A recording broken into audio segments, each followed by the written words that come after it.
What's up, you guys? Sean Ross Sapp. Welcome to Fightful. It is June 12th, 2024.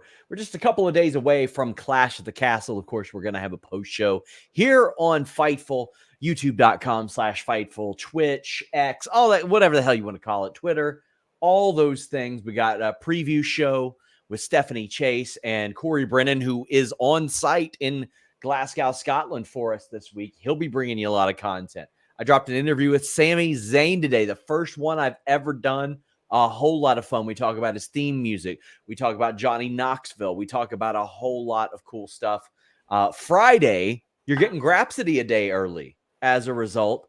And then, by God, all the way through there, you're getting a couple of Alex Pawlowski shows on FightfulSelect.com, the best $5 in the business. I don't have to do a plug for it right now because we broke a bunch of news that we'll be talking about shortly. Alex, how you doing? Pretty good, because that main event was excellent.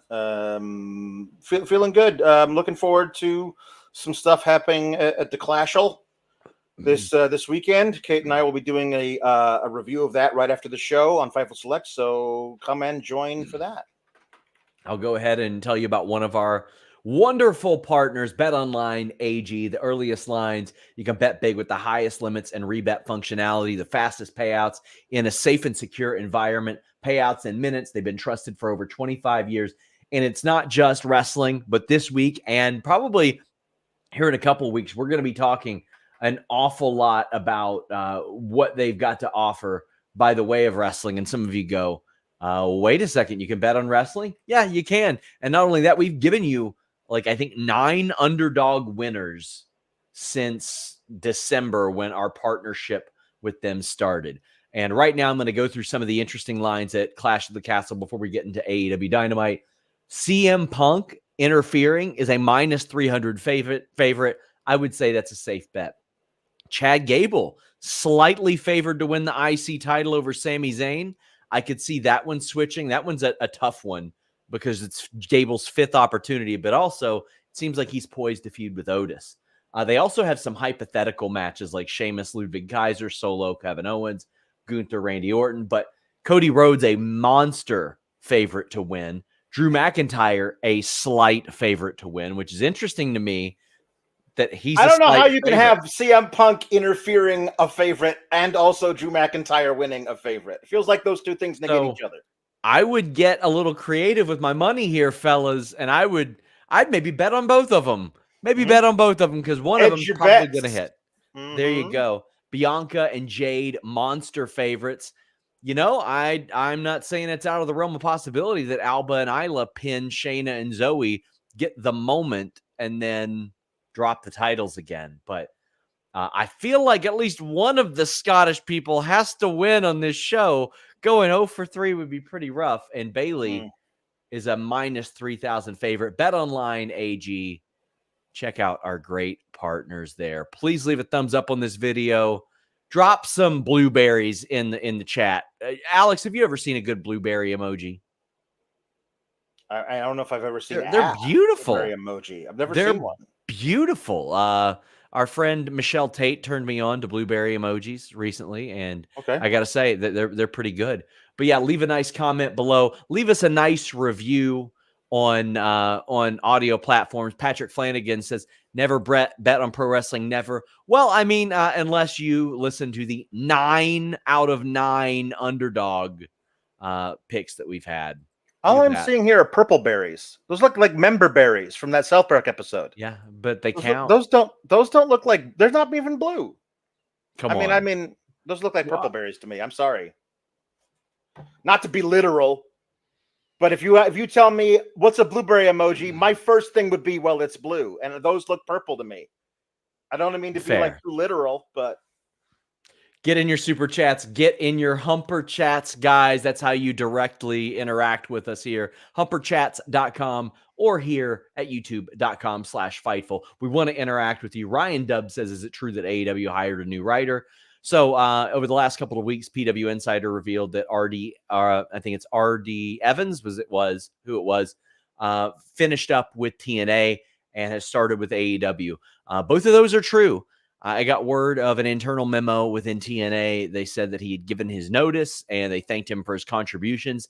He was heavily influential in the creative elements of TNA over the last several years. It was, I mean, a lot of people pointed at Scott D'Amore. He was largely the creative force behind TNA, and he has already started with AEW. He also has one of the most gangster stories of quitting a company I've ever heard. As legend has it, Alex, he helped write a Hall of Fame speech the same year that Brett got attacked, and it mentioned Vince McMahon, and Vince McMahon had approved it, then unapproved it, and RD was like, no, it's already done. We've written it. It's important. And then when it happened, Vince screamed at him. And the legend has it that he walked up, shook Vince McMahon's hand, said, I hope you learned something today, and then never came back. Wow. Incredible. And then you got Jimmy Jacobs, who just walked outside while the Elite rolled up and invaded Raw, and then never came back. Nope. Well, Did. Pretty impressive stuff. Corey M says, so I live in Des Moines where tonight was broadcast from. AEW seriously needs to fix their promotional machine. Very little promotion locally going into tonight's show. Crowd sound hyped on TV, though. Our own Rob Wilkins was also there. But yeah, this is something that they've needed to do for quite a while, Alex. They need to work on their local promotional machine. I think it's something that they will do a lot more of. But I don't know how many shows you even go to, but like, I don't see local commercials for AEW, but when WWE comes to town, I see those commercials.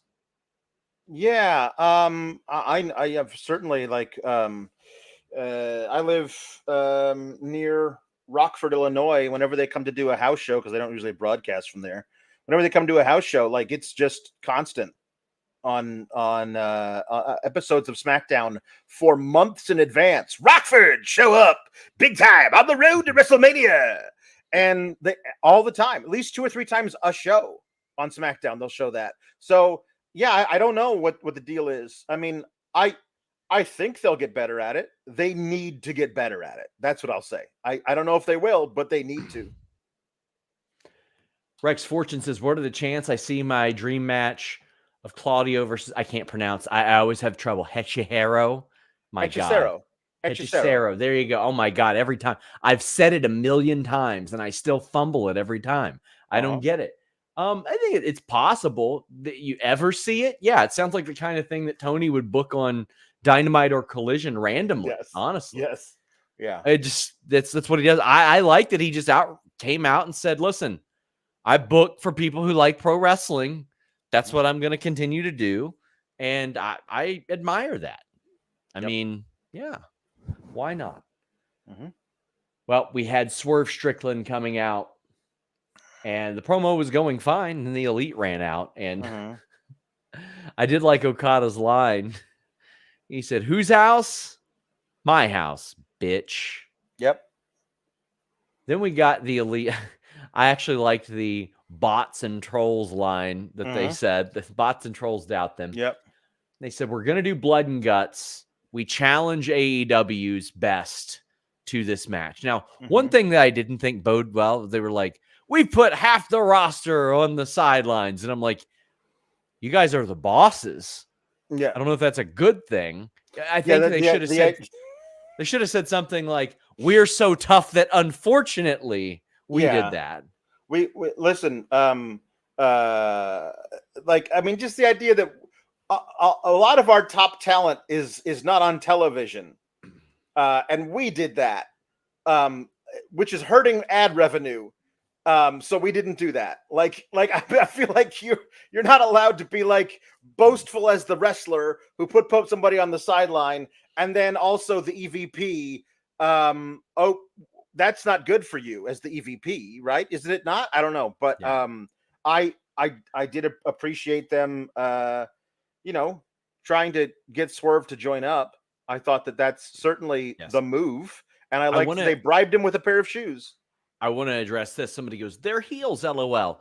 They're heels that run the show. Yeah. Their goal is to operate the company as well. I mean, Yeah. It's So, yeah. yes, they tried to bribe.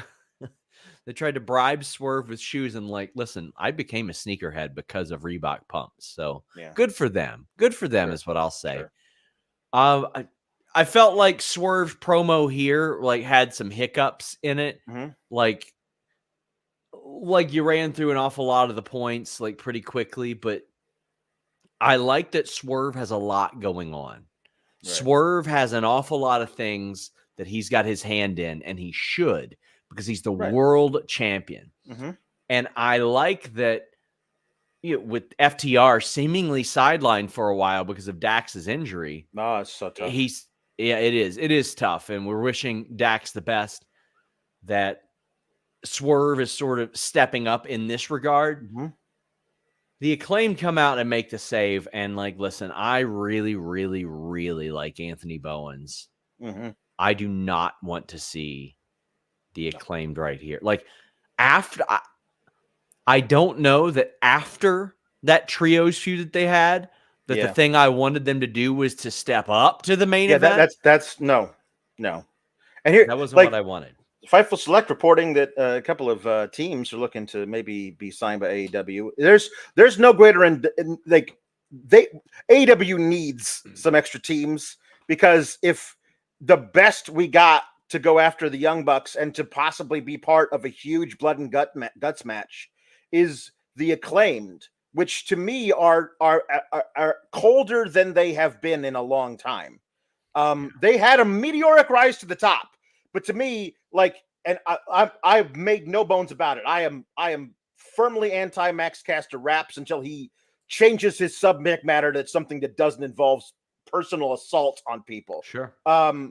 But I also feel like they don't hit as hard as they used to, like as far as with the crowd. I mean, they're still over, but not like what they used to be. And there's just tag team wrestling used to be a major deal in AEW, and then for a while it was just the Young Bucks and FTR, and now FTR is gone. So like, we need an infusion of teams being signed, people coming back to make this better, because I frankly, it feels weird that like the Acclaimed are. We need to save AEW from the Elite. Who are we gonna get to help out Swerve, the world champion? I know, Max Caster. Maybe he'll rap at them. It just doesn't feel right. Parker Hines says, I'd rather not see Acclaimed in blood and guts. So if not them, who? Well, let's take a look at the AEW roster right now. AEW roster, Fightful, because we have a wonderful list that we keep up to date on Fightful in our resources section. Okay, so Adam Hangman Page is sidelined. We probably need that figured in there as well. Who would I rather have there? I would legitimately rather have Dustin Rhodes as a part of it. Sure. Would legitimately rather have a guy who was a part of that initially. Like, so it appears that the people who are coming up to like help out Swerve, I don't know if all three of them would be in the blood and guts, including Daddy Ass, but we saw a trio tonight that I feel like would immediately be somebody I would recruit to my side before those three guys in Hook, Joe, and Shibata. If I needed somebody to go into a double cage with me against the Elite, I would pick Joe, Hook, and Shibata just immediately. Those would be my first three picks. Let's do it. Crazy 101 says, wish Motor City Machine Guns replace FTR. Listen, I just want to make this clear. I have never reported these guys are signed. At no point ever. I've heard the same reports that you guys have heard. I just haven't ever reported that they're signed. But yeah, I'm with you with Hook, Samoa Joe.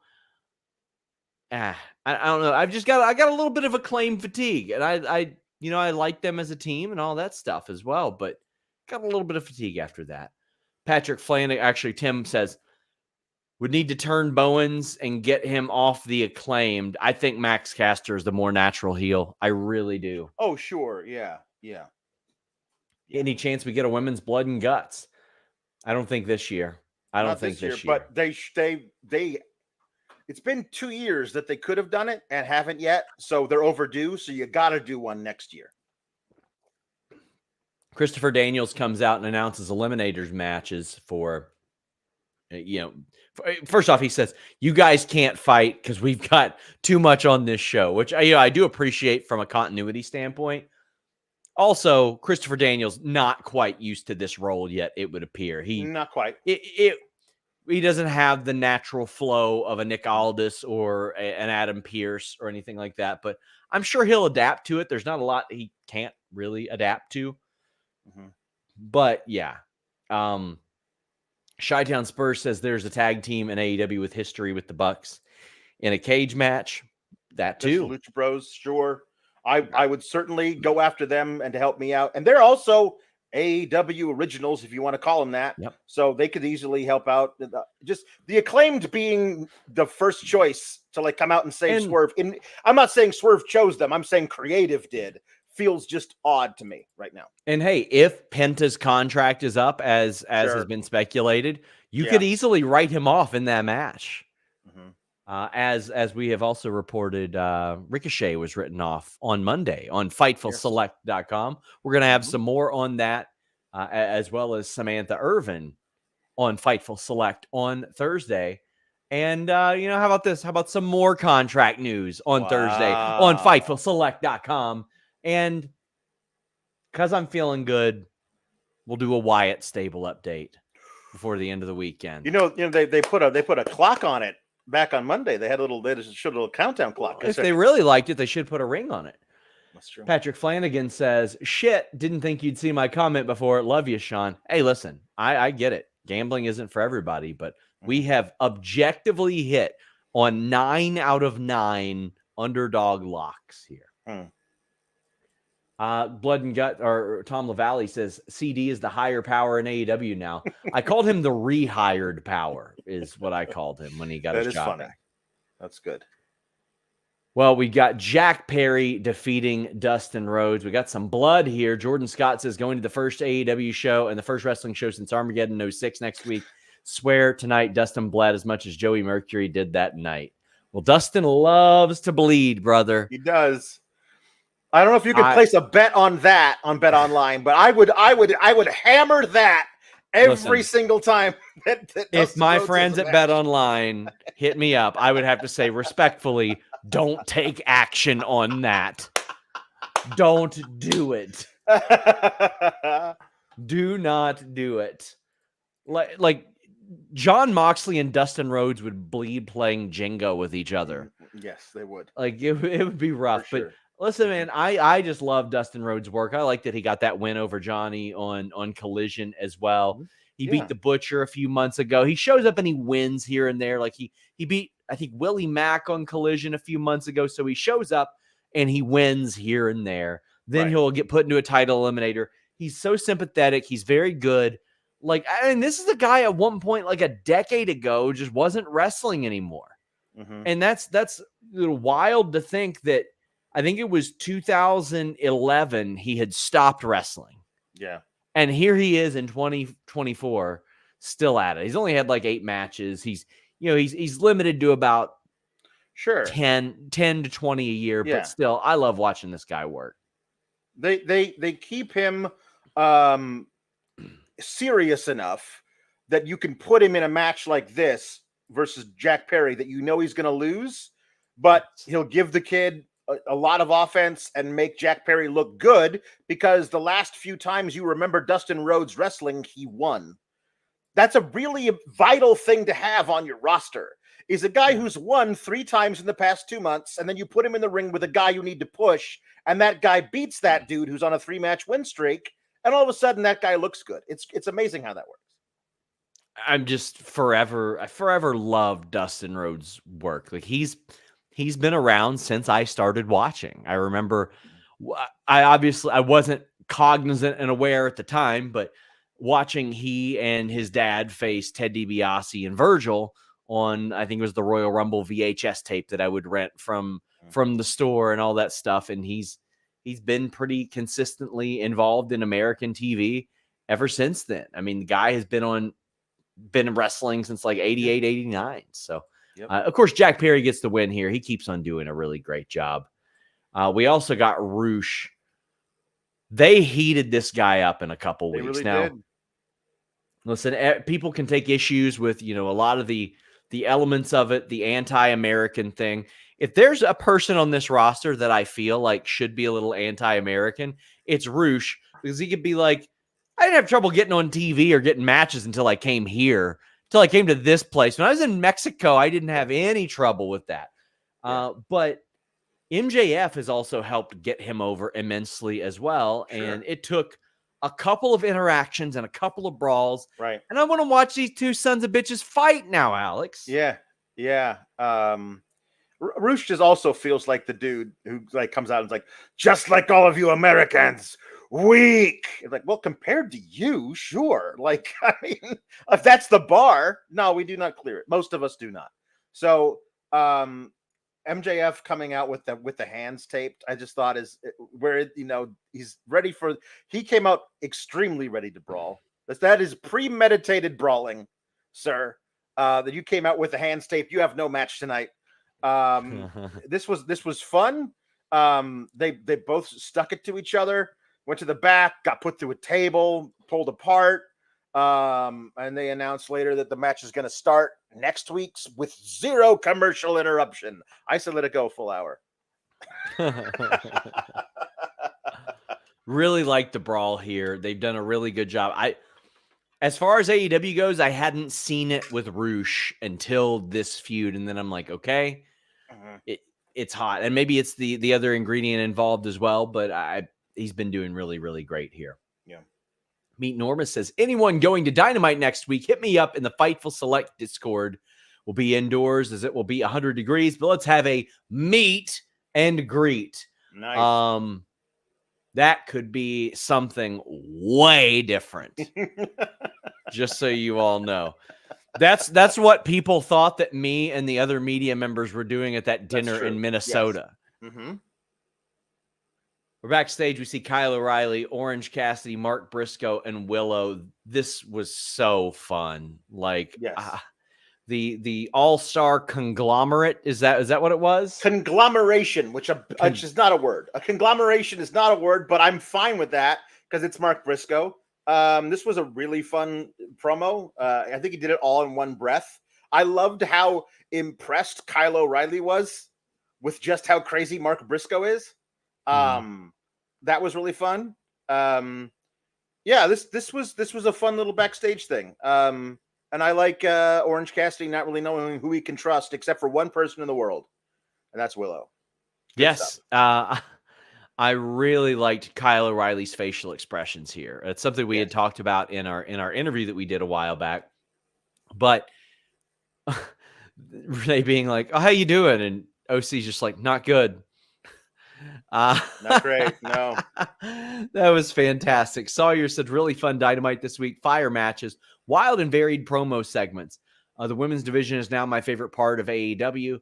Never thought I'd say that. Mark Briscoe with the promo of the year, Forbidden Door, and the Owen R stacked. So listen, I don't know if he'll be bothered that I mentioned this, but it didn't come from him. But I had put over recently that the Willow and Chris stuff, like I like the promos, I like the segments, and somebody in AEW said, "Oh, your dude Will Washington's been doing those."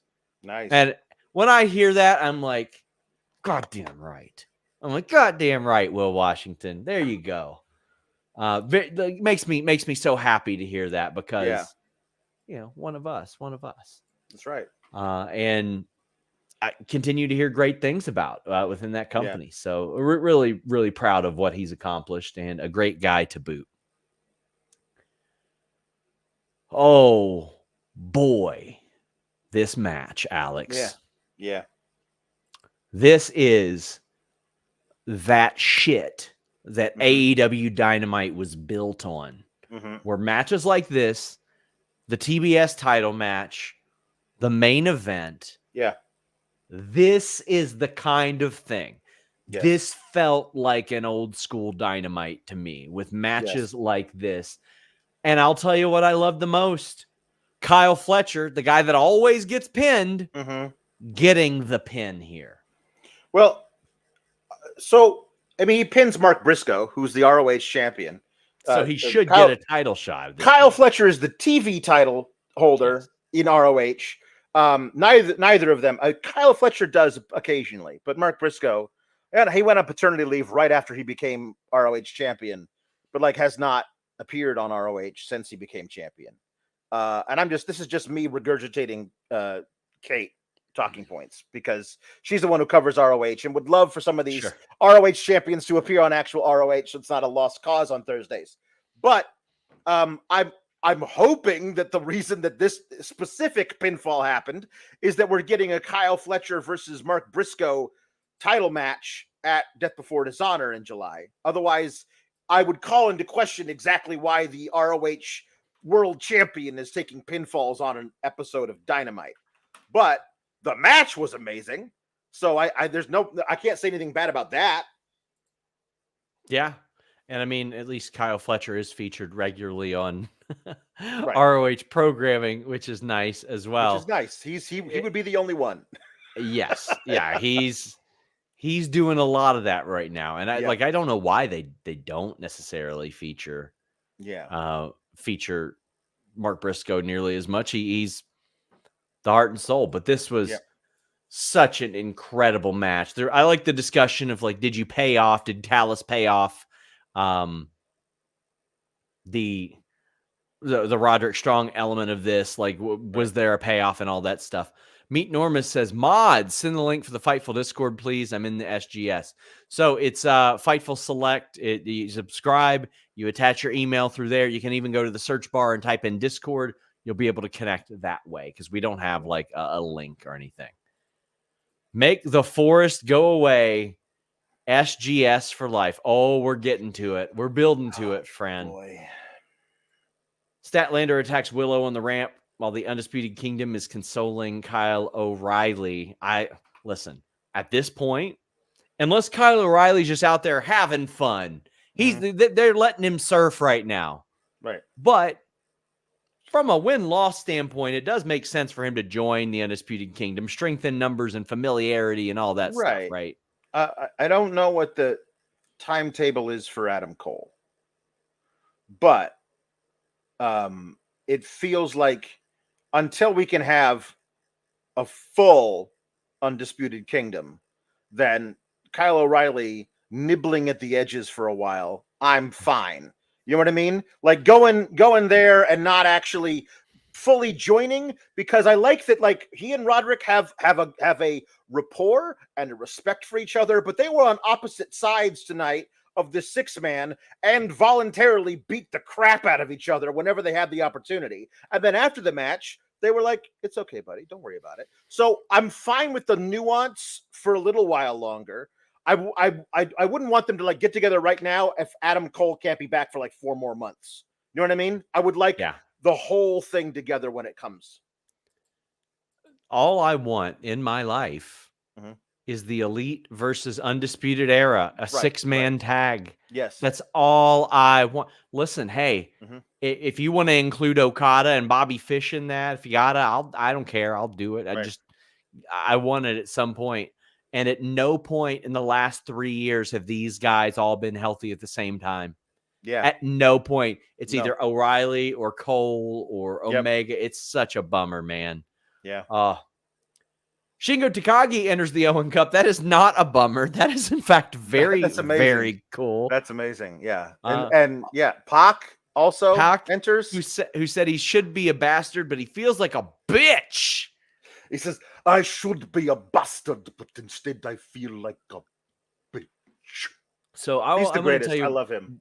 I want to tell you what I really appreciate about this. I don't know how many people remember the original press conference in Jacksonville, but it was abundantly clear that Pac versus Hangman Page was being set up to be an initial title program because of everybody that came out, whether it be Jericho or anybody. You knew that the EVPs were not going to say, I want to be champion first because of the implications. Jericho was the obvious one, but then they had Pac and Hangman Page face off, and unfortunately that didn't get to go down.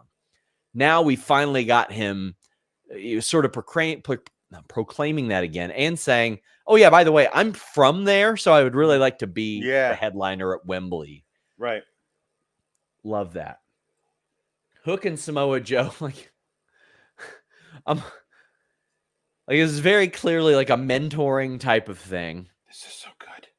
Yes, this is so good, man. Like the thing they did on Collision was even better. Like they Yes, rolled up to that locker room like Jules and Vincent in Pulp Fiction, exchanging banter about lacrosse before executing a hit on a bunch of dudes. That was great. This was fun too. I loved that Samoa Joe's name for Shibata is Speak and Spell. That's amazing. All of this is great. This is a trio I can get behind. Let's just do these guys doing everything for all the times. I love it. And I mean, I saw somebody saying like, oh, well, you know, why would Taz be okay? Because he has been known legitimately to be the one that prefers to give Hook advice. And they're like, well, why would he be okay with Samoa Joe taking him under his wing? Well, because Taz took Samoa Joe under his wing in TNA about 15 years ago. So Samoa Joe, post winning a world title, was a protege of Taz's. I like that Samoa Joe was like, okay, stretch. And he does this one time. He does this. All right, we're good. That's a big man stretching. That is authentic big man stretching. It's just one half trunk twist and we're good. And somebody's asking, where's Josh Woods and all this? Josh Woods looks like $1 million, but he's been sidelined a little bit. He'll be back very soon. JP says, I've been down on AEW, couldn't figure out the opening and the Willow stuff, but give me Hook, Shibata, and Joe all day. It's amazing. Give them the tag and trios belts, all of them. I want to see more trios competing. Yes. I want to see more trios in action. Hook, Joe, and Shibata versus the Bang Bang Gang, whatever that is, House of Black, Death Triangle, all like make the trios division something serious again. Yeah. Stephanie Vecchio promo, all for it. I'm glad they're leaning into video packages. They should be doing a lot of this.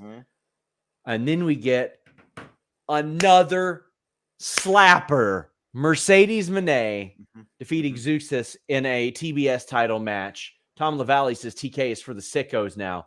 This was phenomenal. Like when you have the type of injury that Mercedes has, and you come back and you're the type of wrestler that she is, you always wonder like, okay, how is that going to affect her? How will that affect her in ring style and what she does? And, you know, everything from like how versatile she can be, how quick she can be, how fast she can be, any of that. She has not missed a step. And not only that, she's gotten better at doing that finish that I don't really like because it's too inconsistent. But she's been doing it far more consistently lately. Mercedes is out here killing it. Yeah. Mercedes, you know, before she had her first match in AEW, she went out and said, I'm the best to ever do it. Best woman and wrestler in the world, best to ever do it. And she just consistently backs that up when she has matches. And I love that she goes out there and just sells for all these women. Like Zeuxis has some amazing offense, and so yes, obviously you have to sell for that, but like just she was in peril, man. Like she took that crazy delayed front lung blower thing she rolled over and I was like, I think she's dead. Like this was some really, really good stuff. I honestly, it's like a solo big rig as Luis points out. Yes, that's what it's a solo big rig. Yeah, that's a one-woman shatter machine that she gave to Mercedes. That was amazing. I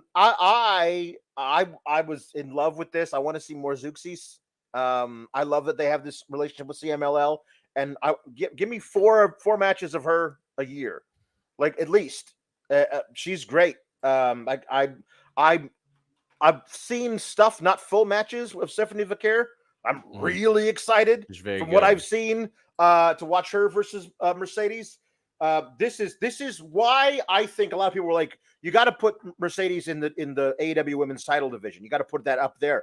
This is why you put her in the TBS title division. It feels like one A and one B, or maybe like one A and one also A. Like it feels like the TBS and the women's title are on equal footing, and I feel like by the end of 2024, that's going to be pretty much the same thing with Swerve and Osprey. Like, I feel like whatever happens at Forbidden Door, it's going to be this close. And we're going to say on another night, whoever lost could have beat the other guy.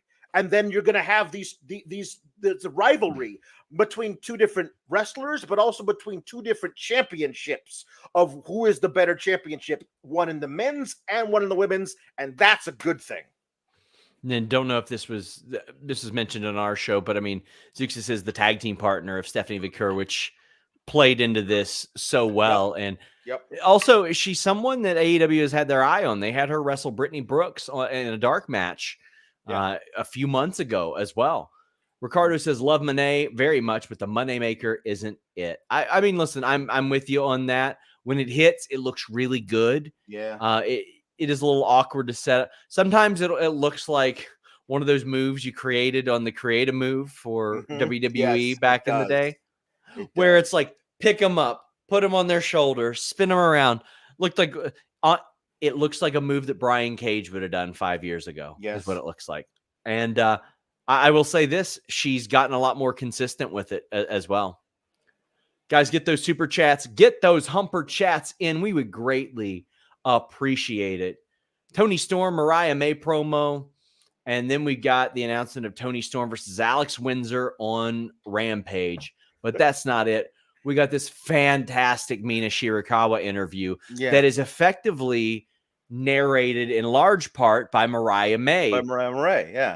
Who I think did it so well. And I mean, some people have been asking for the Mina Shirakawa video package, but they have made it abundantly clear that there's something with her and Mariah. Yes. And I feel like setting the stage in that manner benefited this a lot because they have that footage to refer to.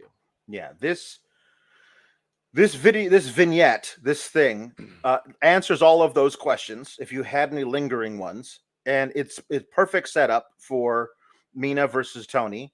And I love that there was the graphic for this match originally had Mariah behind Tony Storm, and then she just tweeted, "I would actually like to be on the graphic twice behind each woman." And Tony Khan says, "Consider it done," and they changed the graphic. And now she is effectively in both corners. And I think that's an awesome wrinkle to hold this. I love the smash cut from the end of that vignette to Mariah May nestled in the bosom of Tony Storm. Tony Storm is obviously very jealous, but Mariah May will be presiding over the contract signing next week, and she will insist that everything is above board. This is going to be excellent. And Tony Storm insisting that Mariah May be in the women's Owen Hart Cup, basically guaranteeing to me that Mariah May wins that and then faces Tony Storm for the women's title at All In is amazing. And it's because Tony Storm insisted on it. That's really cool stuff to prove that she actually is the better person who has Mariah May's best interests at heart, not Mina, but her. She wants her to have the opportunity in the Owen Hart Cup, so she insists upon it. And that decision may ultimately lead her to lose the title. This is really, really good stuff. People are asking who's been writing the Tony Storm stuff. A gentleman by the name of RJ City writes a lot of that. And I mean, the story in general, Tony Khan has spoken. Is it All About Eve or was that who All it was? About Eve. All About Eve was the movie that it was based off of. And then I always say Showgirls starring Elizabeth Berkley. Right. Also that virtually identical in how they're regarded historically, I would say. Virtually the same. I'll tell you something that I really like about this as well. Sometimes I think wrestling companies wait too long. Yeah. And like Swerve's been around for a couple years and he had a long history before this. I'm not talking about him. Anymore in WWE, like they're going through NXT. I don't feel like they waited too long with Braun Breaker in NXT, and I don't feel like they're waiting too long with him now. Like I think they're doing the right things. With Mariah May, they brought her up. The plan was evident. Yes. She's the understudy, and the agenda seems clear.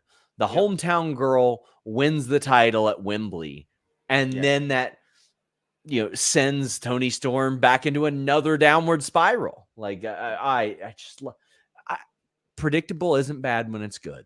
When it's just good and sensical. Bo sent a super chat, but it didn't have a comment attached to it. Our moderator will look out for that. Oh, boy. It's time, Alex. I figured it would be eventually. For Nord! Oftentimes we talk about nordvpn.com/Fightful, and I'm telling you about one or two different features that they have. How about this? I'm going to tell you about a bunch of them. Threat protection, global server network, safe from disruptions with their kill switch feature. They have reliable encryption. They have the fastest VPN on the planet. A 30-day money-back guarantee. Great deals at all times. Incredible reviews online from some of the best publications in the world. And 24/7 support in case you don't know what you're doing or how to use it. They got you covered. Shield your data from snoops and criminals. Protect yourself on public Wi-Fi. Secure every device you own. Add extra layers of security to your digital life with nordvpn.com/Fightful. If you're abroad, listen to your favorites. I know a lot of wrestling fans have been traveling a lot more with big events. nordvpn.com/Fightful will protect you.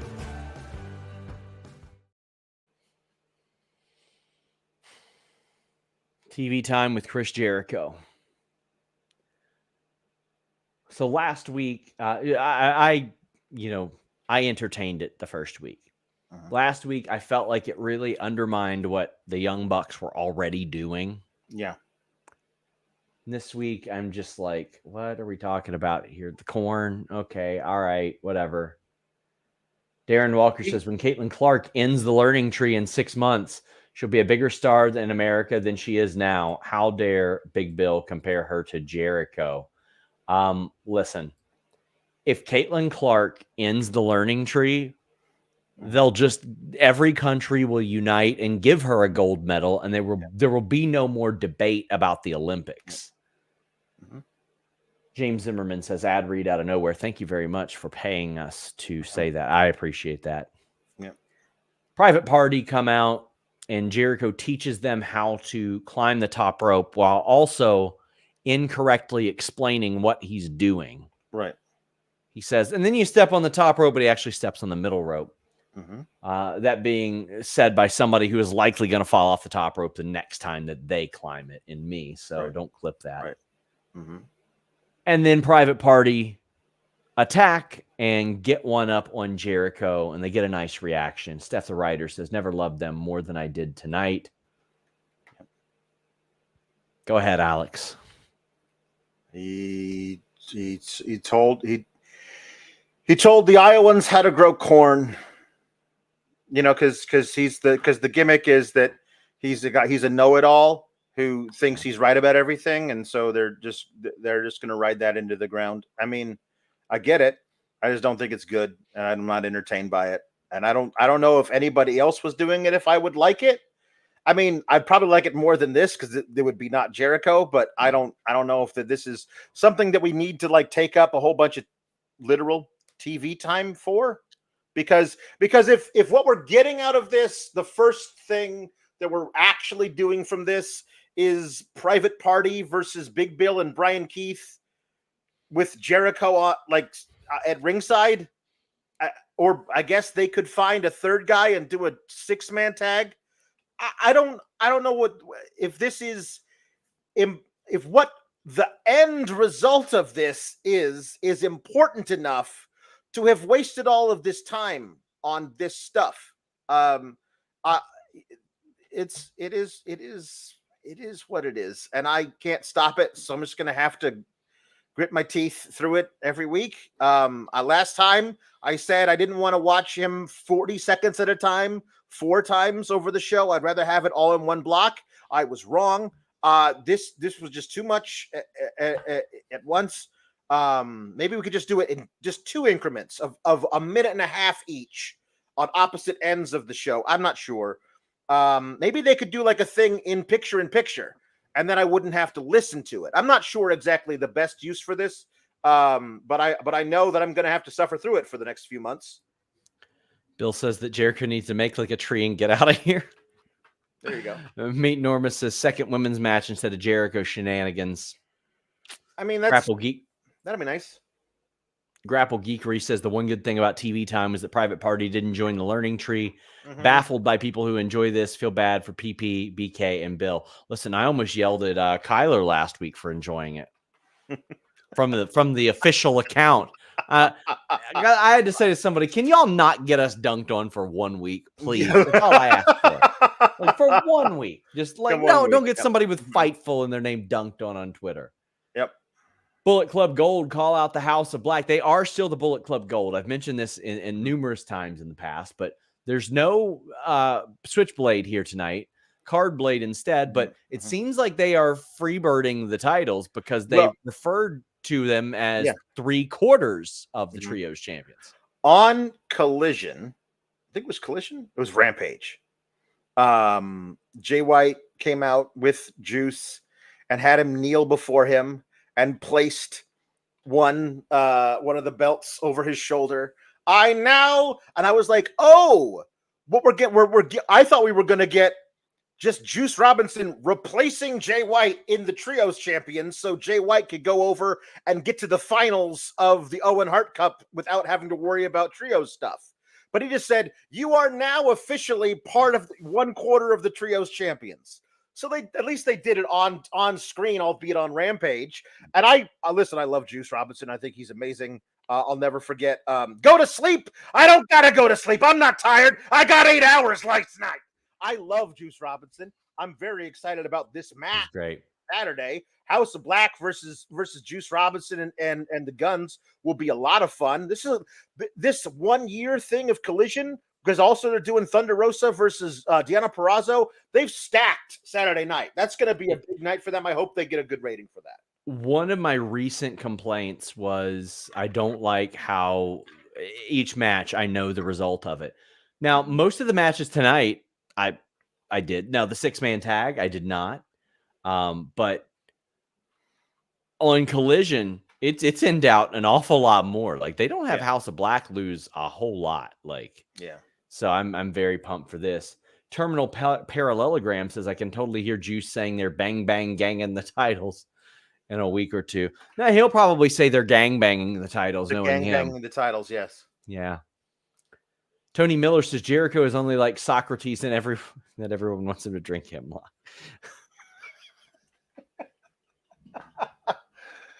See, this is the thing. Big Bill had the perfect opportunity to call him the Socrates of professional wrestling, and he didn't. I mean, that's a huge opportunity missed by Big Bill. He's got to call him the Socrates of professional wrestling. That's good. John Moxley video package ahead of his match with Naito. I'll tell you another match I like for Collision. BCC versus Lio Rush, Rocky Romero, and TMDK. Yeah. Rocky Romero I'll be interviewing ahead of Forbidden Door. Lio Rush, I was supposed to participate in his Q&A last night, but I didn't get the link to it. But I'm glad he's getting more bookings here. I'm so glad. I think that he is one of the most underrated talent, period. The first time I saw him in person in like 2017, I had seen him on TV for a while, and I legitimately thought he had the potential to be this generation's Rey Mysterio, is how talented he is in the ring. And TMDK, well, Fightful reported that Shane Haste's deal is up with New Japan this month, and then they won tag titles from like another guy whose deal is up this month. Yep. Go figure. Sawyer says, are the ROH and AEW trio titles still separate? Are we building to an actual unification replacement of the belts? Why are the straps still pink? They're just keeping all the damn belts for some reason. No, I appreciate, because I do feel like Jay White and the Bang Bang Gang would hang on to all of the belts because it's funny that they're walking around like they're 3 Ultimo Dragons. I think that particular group in character would want to do that. I hope that if they were to lose those titles, they would just consolidate into one set of titles, because yes, the belts have been unified. The titles have been. The belts are still separate. because they're carrying around the pink scissor ones like a trophy that you might mount on the wall. I just wish they would consolidate these goddamn things. Daniel Garcia defeated Nick Comoroto, who some of you may have just remembered is signed by AEW. I want to say this. AEW wastes a lot of money.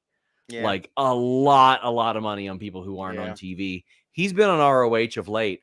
A year ago tomorrow, I wrote a long-form feature or published a long-form feature on Nick Comoroto, ADHD, and the like. Check that out on Fightful. I think the interview is up on Select as an exclusive. But Daniel Garcia wins in quick fashion. I really like when smaller wrestlers beat big dudes in squashes. I really like that. Yep. Yeah. All for it. Yeah. I thought this was good. I don't recognize Nick Comoroto without the beard. The beard was Nick Comoroto for me. I used to call him Unfrozen Caveman Wrestler because I the first time I saw him in AEW, I was like, who is that Neanderthal that they thawed out of the ice and they taught him to wrestle? And so when he came out, I didn't recognize him. He looked like a completely different person. Yeah. I think this is good. So Will Ospreay's got a thing going on with Swerve for the AEW title, and he's got Daniel Garcia coming after the international title. I'm just wondering what the timing is of all that. Like when Garcia would get a title shot. Is it at Forbidden Door? Like, is he gonna have to do a double duty thing? I like that both of them have their focus elsewhere, and I hope that's a part of the match. Yeah. I hope that's a part of the match. If you want to focus on your penis, check out Blue Chew. We need to talk about your mailman. Doesn't need to know your business, doesn't need to know you're looking to have better sex. Fortunately, Blue Chew is here. It arrives in a discreet package. But let's get back to the start. Maybe you want that performance, that edge in bed. Blue Chew has you covered. So, here's the deal. You take their online consultation, and if approved, you get a chewable with the same active ingredients as Viagra and Cialis for a fraction of the price. Not just that, no awkward doctor's visits in person, no waiting in line at the pharmacy. Prescribed online, shipped straight to your door. But mailman's not going to know what's in that package. But somebody's going to know what your package is bringing. Maybe it is the mailman or mailwoman. I don't know. I don't know what's going on there. Maybe they want you to drop something off by their back door. Well, with Blue Chew, you're going to be able to do that. Use the code FIGHTFUL. BlueChew.com. Luis mentions maybe the Buffalo Dynamite before Forbidden Door. That'd be good. Perfect. I didn't realize they were doing Buffalo. That's perfect. That's where you do it. Obviously, that could be a lot of fun. Meet Norma says Comoroto should be in the Tony D family, FFS. Yes, he should. He 100% should. And maybe under this regime, he could be. But the last regime fired him, unfortunately. Yeah.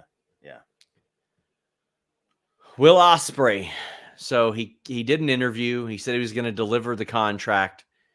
And Alex, he does deliver the contract. It is official.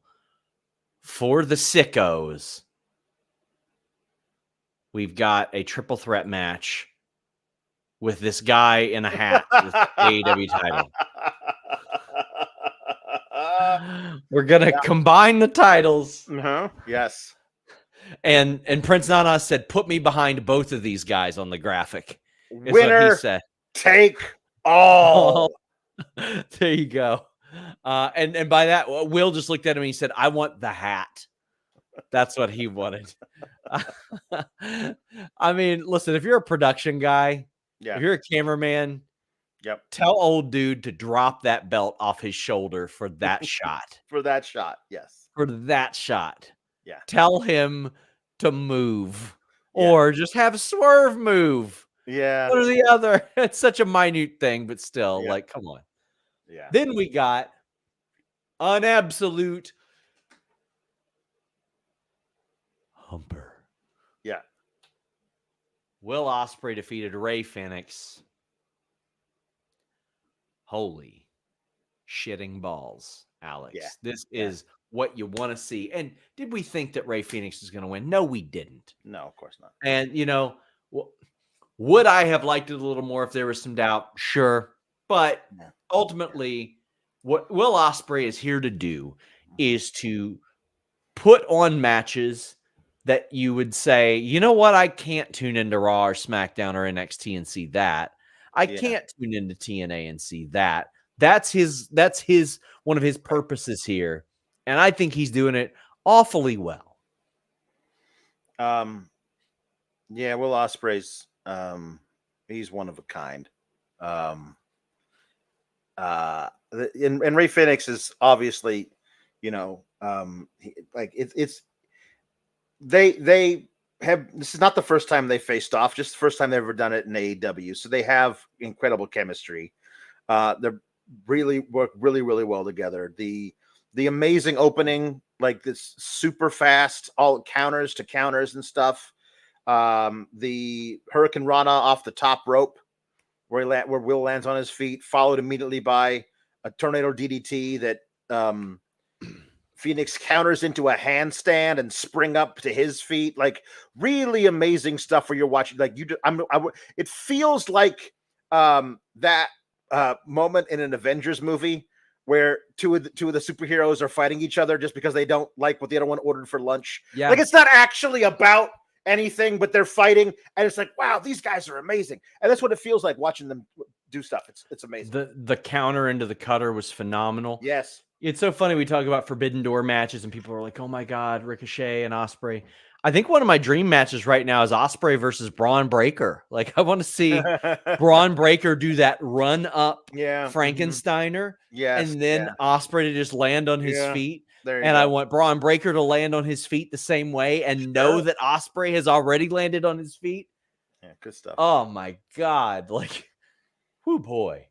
BB says, Don Osprey, will they skip or ignore the breakup? I mean, originally they were going to split this pretty soon, but I think them drawing it out a little bit makes a lot of sense. Yeah. Tom LaValle says, don't need Blue Chew when Osprey is wrestling. Yeah. Kylie says, Dynamite was a lot of fun, good in ring. Osprey with both titles is a beautiful sight, but he's not beating Swerve yet. So let's talk about that post match. Swerve comes out and he has his title belt, gets in Osprey's face a little bit. Osprey sort of snatches it away, puts both belts on his shoulder. And Swerve, he doesn't hide. I like he's not trying to pretend like they're not friends. They are friends. We know they're friends. Yeah. And he is like, you better be glad you are my friend. Right. Because anybody else who did that would be in the dirt. Yeah. It's good stuff. It's really good. I hope Osprey does it again. And then Swerve beats the ever-loving shit out of him to add that sense of heat. And he can be like, I like you, but I warned you. And you still did it. Yeah. It's the I'm not touching you. I'm not touching you. Sure. Oh, then you touched him. And then Osprey can be like, see, I got under your skin. And now I know that I can, if I can get you to not use your head in the match, that's when I got you. So like there's some stuff there as well. I loved Swerve's thing at the beginning saying that they call me Kill Shot for a reason, because if you don't pull the trigger, I damn well will. Yeah. So you can't just hold off on me. You can't. You better bring everything to try and take me out, assassin. And then the thing that he brings out is not. I thought, oh, he's going to use the Tiger Driver on Fenix just to prove a point to Swerve tonight, but he didn't. Instead, he did the Swerve Stomp to Fenix. That was great. This is all they are expertly building up to this match. And this is the thing, is I also agree with whoever sent that in. I don't think Will beats him this time. But if you told me that Will did beat him at like Revolution 2025 and he becomes the champion by beating Swerve then, I would absolutely believe it. You know what I mean? Like, I think you can easily do this is not the last time we're going to tangle thing coming out of this, and then do a lot more building through the rest of 2024. I love the Kill Shot reference as well. Anthony sent a very generous super chat. He says, if Ospreay's going to lose his first match in AEW, which I think he will at Forbidden Door, I think the AEW champ is the perfect choice to be the first person to do it. I heard an interesting story regarding how this match came to be, and I'm going to wait. I'll probably wait until after the match to like verify it and all that stuff. But it's a huge match, and what we should see more of is stuff like this. Yes. You know what I'm tired of? Waiting until the appropriate moment to have the oh no, they got to do the well, guess what happens? Everybody gets injured. Everybody gets injured. And that's what always happens. No, what I want to see is Swerve facing my God, Osprey. Then I want to see him facing like Okada. Then I want to see him facing like MJF. Then I want to see him facing like Hangman Page. That's what I want. And then Moxley. I want to see him facing the best of the best. And then guess what? Whenever the title changes hands, all those guys are still top guys against a fresh guy, and you can do that. Like, man. When there's a character whose basic thing is I am the very best. Every time they appear on television and don't call out the top champ, I always feel like that's belying who the character is. For the longest time, Gunther, the Intercontinental Champion, was on the same show as Roman Reigns and never mentioned his name. Like, I believe I should have that title as well. That's what Gunther, the person you're presenting, would do. I love that they're like, oh, here's our top 2 singles champs. We're going to have them fight each other. One of them's got to lose.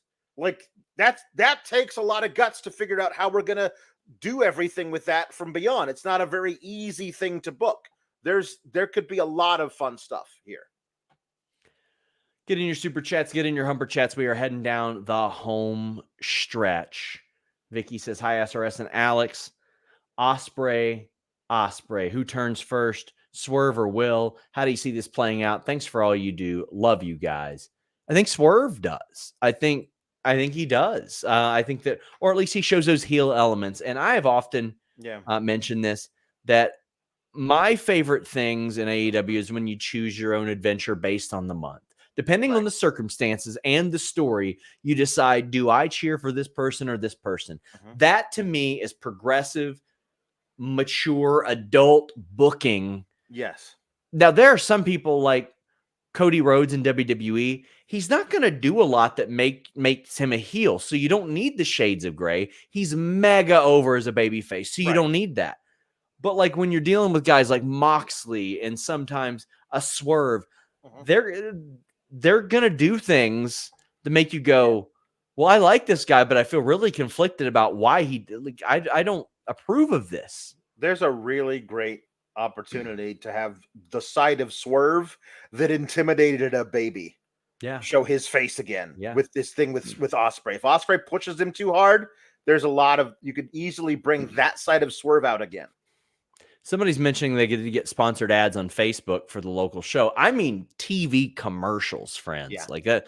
All due respect, thank you for sending that chat in, but I mean like television commercials. Right. James Zimmerman says, who do you think is winning the Owen? As of right now, Mariah May and Bryan Danielson, based on the picks, based on the direction. Who's on there. But I really hope there's somebody in the Owen facing Danielson in the finals that I feel like has a really good shot at being a guy big enough in the company that they would book that guy to face Swerve in the main event of Wembley.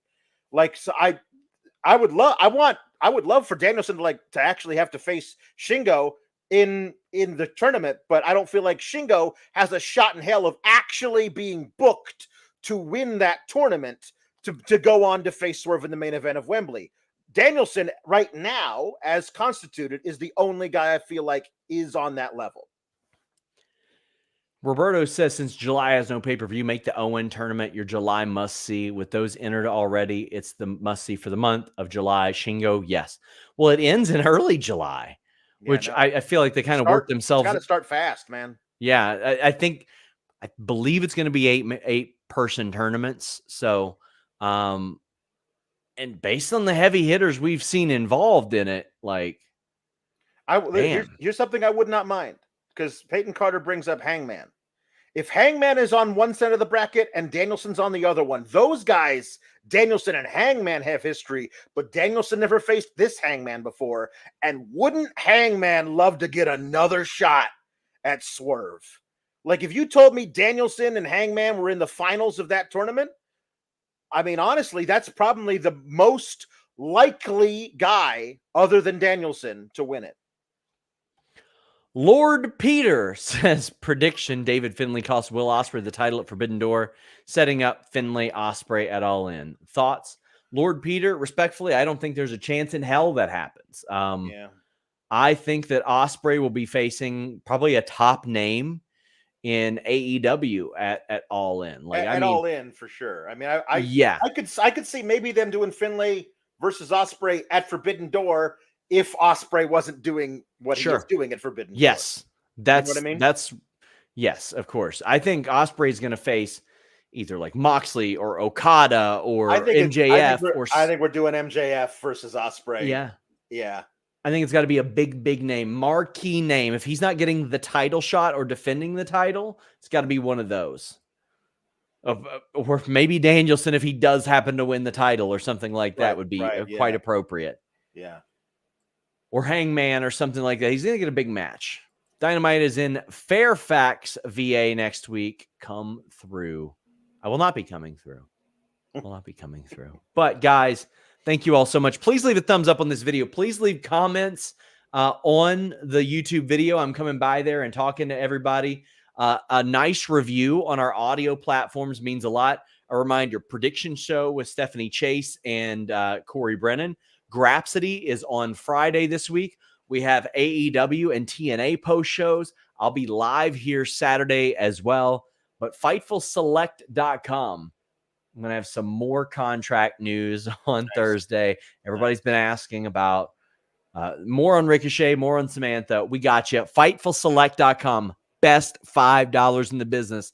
You try it out, you're not going to regret it. Alex, tell the people where they can find what you're doing. You can find me on Twitter at Alex Sour Graps. You can find me over on Fightful Select reviewing SmackDown on Friday. Saturday, right after the Clash'll, we will Kate and I will be reviewing that. And then back on Monday for Raw, the fallout from the Clash at the Castle. And then Tuesday, NXT. Check it out, guys. We are here nonstop. YouTube.com/Fightful and platforms everywhere. Until next time, guys, we're out.